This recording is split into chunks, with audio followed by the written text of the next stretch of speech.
basically an event where college girls get to nominate a guy who is acting in a gentlemanly way, whether that's being nice, opening a door, just putting other people first.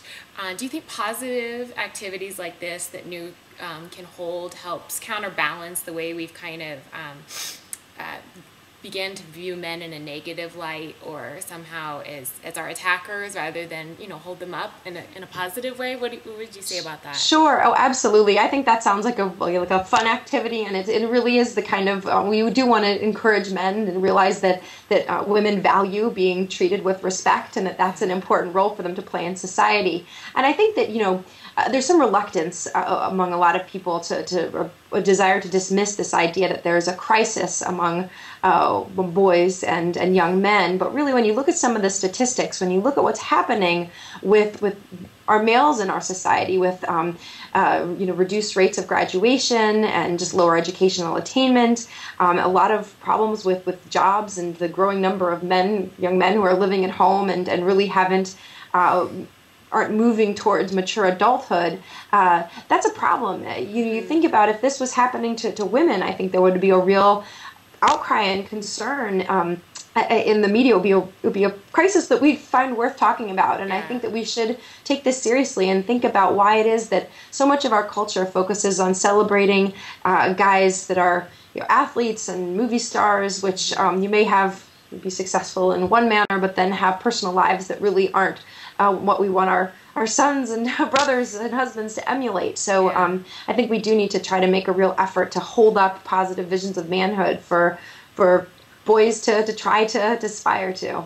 Yeah, and I know at ASU it's just really brought groups together, even women who may not call themselves conservatives. I think a lot of people can embrace it because it's something positive rather than negative. So yeah, absolutely, that's great. It's a great idea. yeah, it's had really great success. We were also wondering, do you come from a conservative background? Is this something that you've always kind of believed and upheld, or something more recent for you? It's interesting, because I certainly was. My parents were politically conservative, and I was, to the extent that we followed politics as a family when I was a child. I was certainly brought up in that tradition, but I actually went through a very liberal period in college and wasn't thinking about these issues in any way. And one of the reasons I look back at regret with the missed opportunities that I have, and some of the decisions I was making that weren't good for me and weren't useful, and I wish I had been planning ahead more. And that's another reason I'm just so impressed that the women out there who are involved in this group are so ahead of the game. And I think it's really wonderful that you have this organization that can bring women in and encourage them to think about these issues. Because I know I wasn't there in college, and it took me until later, when I started doing more reading, to start thinking about this. So I think it's great to have more women exposed to this type of message. I wish there had been a new on campus when I was in college.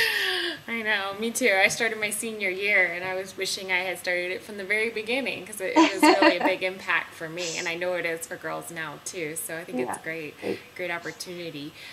Now, when I was president at New, we were reading one of her books, and one of the biggest topics for us, and kind of things we weren't really sure about, was once you become maybe a wife, a mother, how do you stay involved? Do you just kind of stop it while you're raising your children and just stay at home and do that, or can you stay involved in the cultural issues and be politically active if that's what you want? Yeah, that's one of the things that when we should take a minute to appreciate that, just how lucky we are. We are a generation of women who has so many opportunities, and one of them is technology, because it's kind of amazing. Here we are, thousands of miles apart, and we're talking, having this conversation, and able to see each other in real time. It's unbelievable. It's and that really, it's more than that. It opens so many doors, because you can stay involved, and if that's what you want. I've got three kids under 5, and I still work for the organization that I've worked with before I was pregnant with my first.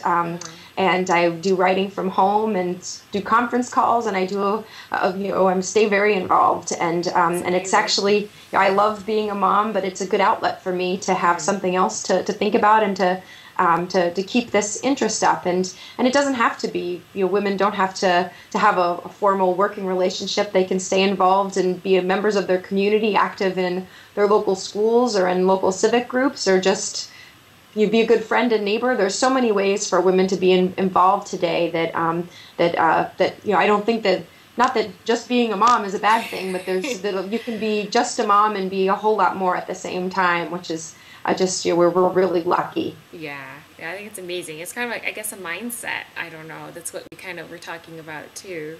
If you want to be active, and it's just how you kind of view it. Yeah. Exactly. There's so many opportunities, and you think about just even the online community that we have today, and the information at your fingertips, and a whole bunch of ways to get involved virtually and stay in touch with people and stay active. It's really it gives people so many options. Yeah, it's really, really amazing now. Okay, I have one more question. In the March issue of Glamour, Eve Ensler, a very modern, influential feminist, wrote in an article just kind of encouraging women to not be pressured by society and to kind of feel like they have to conform to what everyone thinks they should be. And it just really had a positive feel to it. But I've also read some of her stuff, for instance, the Vagina Monologues, which seems to kind of totally have the opposite impact, or for the reader anyway, at least me. So why is it that Eve Ensler can pose herself so positively when yet it seems like she supports so many negative things? What can we do to change our culture's perspective? Is that really the way she is, I guess? It's interesting. I haven't seen that recent article by her. I've read the Vagina Monologues, and so I'm familiar with that. And I did think that it came across as, I know that some people thought that there was supposed to be something empowering to it, but I thought it seemed so anti-male and really kind of almost pigeonholing women, and just focusing so much on like the sexual issue as if that's all women were, or all women care about. And I think that's in many ways just not a very empowering image of women. But I think that I'm hopeful that maybe we're all moving in the same direction, because I think that one of the things that that we should be recognizing is that if you want to be a stay-at-home mom, well, that's a wonderful choice to make. If you want to focus entirely on your career and that's where you find your life satisfaction, well, that's a fine choice too. So often I think that some of the old school feminist groups, when they talk about this idea of not conforming, they act as though we all need to rebel against some image, as if there's this societal expectation that we all need to grow up and be Beaver Cleaver's mother, where I just don't think there's nobody believes that, or nobody sees that as women's role anymore, or women's role is limited to that. So I think that you can be, it's sometimes a very rebellious and nonconformist decision just to say, hey, you know what, I'm not going to stay in the rat race. I'm going to take a couple years out and focus on my family. And that's maybe following your heart just as much as deciding to try some career or go do some activity. So I think that is, we should be encouraging women to follow their true passions, and for many women that'll end up being motherhood, not a career. Well, that's great. What do you think the future holds for young women today? What do you see? I think that it's just, I know you have a little girl and I have two little girls. It's such a positive time in most ways when you think about the opportunities that our daughters have and that we enjoy today.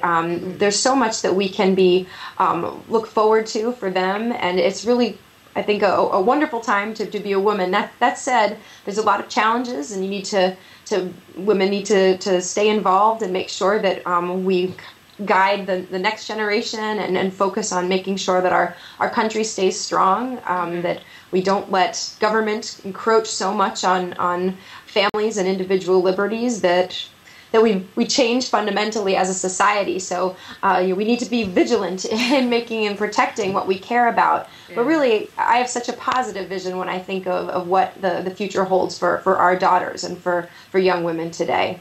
Oh, that's great. It's such a, we have a positive outlook. I think that's important, not to get discouraged and bogged down. Because that's kind of, pretty easy sometimes. But if you have a few more minutes, I have some reader questions for you. Sure. Okay.